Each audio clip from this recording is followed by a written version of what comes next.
Bonjour Mathurin. Bonjour.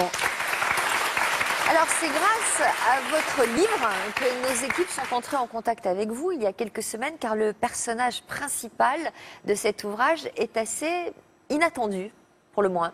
Il s'agit de Germaine, une femme de 96 ans, haute en couleur, et cette femme, vous l'avez côtoyée pendant 2 ans. Comment vous avez croisé sa route? En fait, j'étais en colocation avec Germaine. C'est pas banal quand même. Normalement, on cherche une colocation avec quelqu'un de son âge. Oui, mais quand je suis arrivé en fait en région parisienne. Vous veniez d'où? Alors, j'ai fait mes études à Strasbourg et j'arrivais en région parisienne pour trouver un emploi. Et j'avais pas de famille dans cette région. Et j'avais entendu parler des associations intergénérations qui mettaient en relation une personne âgée avec un étudiant. Et je me suis dit, je vais tenter l'aventure, ça me plaît. Qu'est-ce qui vous a attiré dans ce concept? Ce qui m'a d'abord plu dans ce concept, c'est une réponse sociale.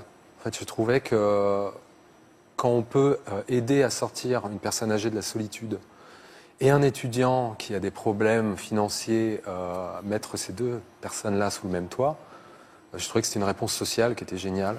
Mais c'est incroyable de penser ça à l'âge que vous aviez. Vous aviez 28 ans à l'époque. À cet âge-là, on a plutôt envie de partager un appartement avec des potes, comme on dit, et de faire la fête et d'inviter des copains. Pas forcément une personne plus âgée. Oui, mais j'avais déjà eu une expérience avec mon arrière-grand-mère et j'avais trouvé ça très bien. Et qui avait quel âge, votre arrière-grand-mère? 96 ans. Le même âge que Germaine, elle s'appelait même Germaine. Et du elle coup, s'appelait Germaine aussi? Également, oui. Incroyable. Ouais, c'est vraiment un hasard. Ouais. Et j'avais envie justement de renouveler cette expérience.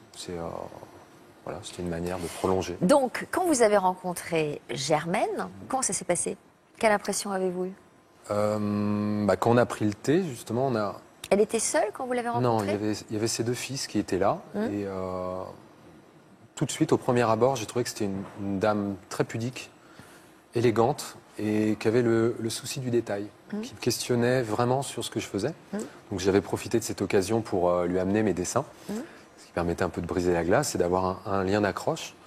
Et elle avait des bons mots. C'était quelqu'un qui avait des bons mots d'emblée. Et comme moi, j'aime bien aussi jouer sur les mots, charrier aussi les gens.